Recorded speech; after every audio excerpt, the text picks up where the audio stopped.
In 2023, Christopher Nolan's Oppenheimer shook cinemas around the world. Millions of people went to see a 3-hour biographical drama about the man who helped create a weapon capable of destroying the world. And somehow, through Nolan's approach to filmmaking, the movie hit exactly the right nerve. It earned $975 million at the box office, won 7 Oscars, and received overwhelmingly positive responses from both critics and audiences. Oppenheimer became one of the most successful films of Nolan's career. Okay, I know you're here to talk about the Odyssey, not Oppenheimer. I just wanted you to understand how high the bar had already been set before the Odyssey. And even before Oppenheimer, almost every Nolan movie felt like an event. He takes simple ideas or familiar stories, adds his own perspective, and turns them into films that stand apart from everything else around them. So this time Nolan decided to adapt an ancient but widely known Greek epic poem attributed to the blind poet Homer. Written around the 8th century BC, the Odyssey follows Odysseus, the ruler of the island of Ithaca, as he attempts to return home after 10 years of war against Troy. It's a story that has been retold hundreds, perhaps even thousands of times. And now Nolan has decided to tell it once again. So in this video, I want to figure out the answer to one simple question. Did Christopher Nolan create another masterpiece?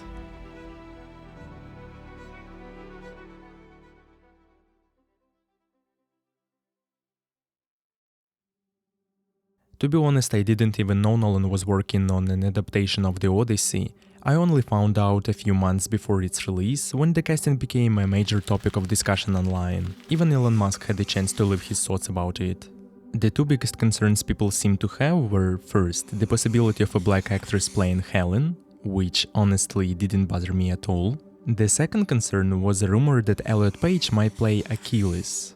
And that one did make me a little uneasy. Not because Elliot is a trans actor, that had nothing to do with it.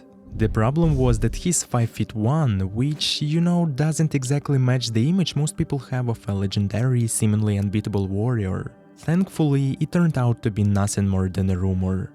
I wasn't familiar with the original poem either. Almost everything I knew about the story came from a Troy movie, which I really like, and I also watched a short video about the events of the Odyssey an hour before going to the cinema, just so I could have at least some basic understanding of what I was about to see.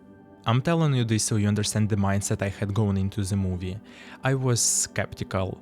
I knew very little about the source material, and honestly, I didn't expect much from it. But I was pleasantly surprised. I want to start with the movie's flaws, and there are two major problems that stood out to me. Problem number 1, the final battle.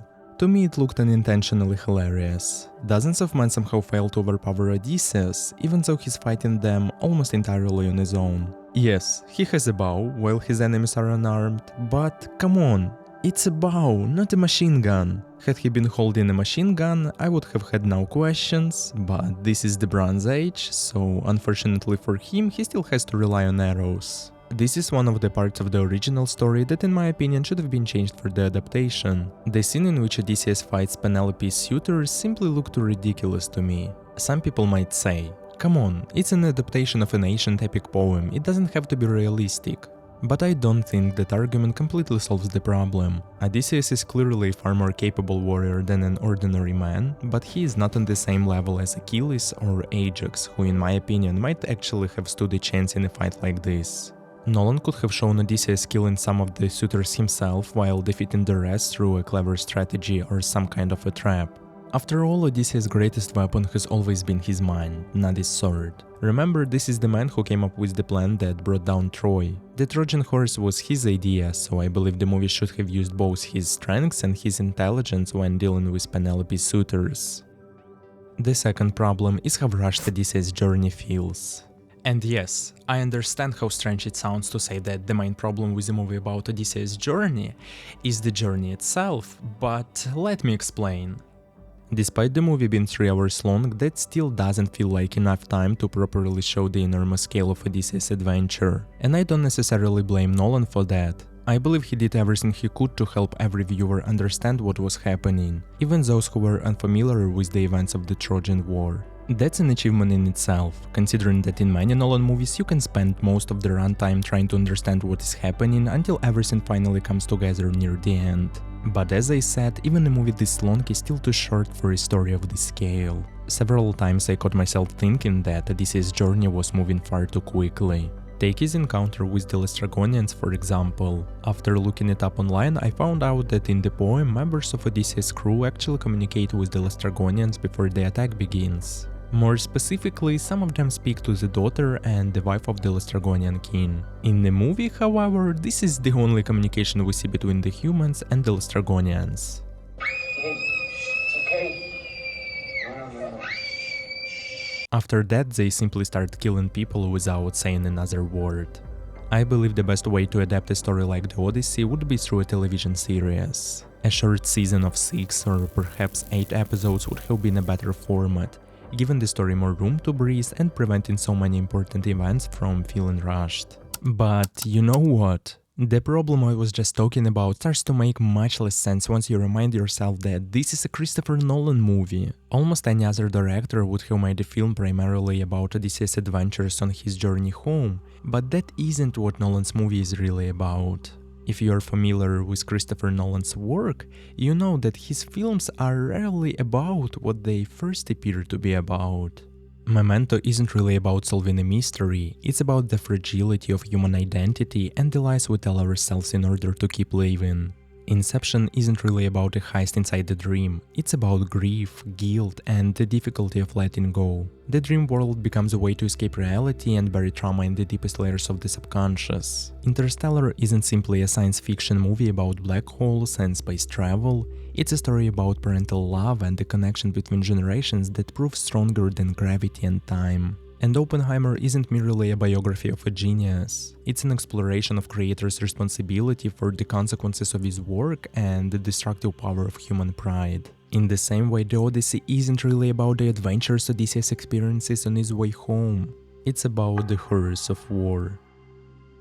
And just like in many other Nolan films, the realization that the movie is not actually about what we first thought it was only becomes clear during its second half and reaches its peak in the final moments. Nolan presents the Trojan War not as a glorious victory, but as a terrible burden filled with guilt, cruelty, and atrocities that continue to haunt Odysseus. It's a story about how after the bloody night of victory, there always comes a difficult morning filled with the cruelty and absurdity of war. It's about grieving those who never returned and searching for redemption for those whose lives were taken. While disguised as a beggar, Odysseus tells his wife that the war took countless lives and stole years from him. It changed him, and perhaps he was neither able nor ready to return home. War steals years from some people and takes the entire lives of others. And even when you finally make it home, you are no longer the same person you were before the conflict began. The film is also about the way humanity continues to choose war, despite fully understanding the fear, pain, and suffering it brings. Human history has witnessed tens of thousands of wars.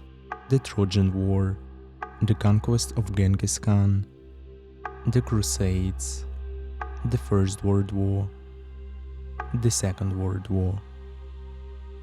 Again and again humanity repeats the same mistakes that lead to the death of enormous numbers of soldiers and even greater numbers of civilians who simply want to live in peace. And you know, I'm afraid I understand what I'm talking about. Unfortunately, my country has been at war for 5 years. I know what it means to be afraid for your father while he's defending your country. I know what it means to be woken up by the sound of missile explosions. And I know what it means to hide in a shelter while dozens or even hundreds of missiles and drones are flying toward your city. So during the final 20 minutes, I was simply sitting in the cinema, staring at the screen in complete shock. Because as I said before, I hadn't expected anything from this movie. But it truly got to me. Maybe it was because the film's central idea resonates so deeply with what is happening in Ukraine. Maybe my love for Nolan as a director affected the way I saw the movie. Maybe Nolan really is a genius. Maybe it was all of those things at once. I honestly don't know. But if you asked me the same question I asked at the beginning of this video, did Nolan do it again? I would say, definitely. The Odyssey is a masterpiece. At a time when the industry constantly churns out empty films with nothing meaningful to say, when audiences are flooded with endless remakes and live-action adaptations of old Disney movies and other familiar stories that add almost nothing new, directors like Christopher Nolan stand out. They give people a reason to leave their homes, meet their friends and go to the cinema, because Nolan's movies are made for the big screen, not for television in your living room. Nolan is never satisfied with doing just enough. He continues to create films in his own unmistakable style, approaching every detail with extraordinary precision, even though almost every movie he has released since the beginning of his career has always been treated as something special. After Oppenheimer, he had nothing left to prove, and yet he challenged himself once again and absolutely delivered. People like Christopher Nolan may never appear again, since visual effects and the special artificial intelligence have developed at an enormous pace. Nolan remains one of the few directors who continue to build massive sets and create cinematic set pieces by filming them for real, instead of simply generating them digitally. Who in their right mind would build a full-scale Cyclops puppet just to minimize the use of visual effects? Who would bury actors in sand so they could realistically crawl out of it? Who would film major sea sequences on a real ship in the middle of the actual sea? And the ideas he explores through those films are an entirely separate subject. After the Odyssey, Nolan is taking a break. According to the director himself, making the film was extremely exhausting, and both he and his team need time to rest, so we may not see another Nolan film for several years. But whenever his next movie arrives, I already know that I will be there, and I believe it will be another masterpiece. In the end, I only want to say one thing. Thank you, Nolan. Thank you for continuing to make films with something meaningful to say in an era filled with blockbusters about nothing. Thank you for exploring ideas that people in the modern world should still be thinking about, and for doing it through a story that is almost 3000 years old.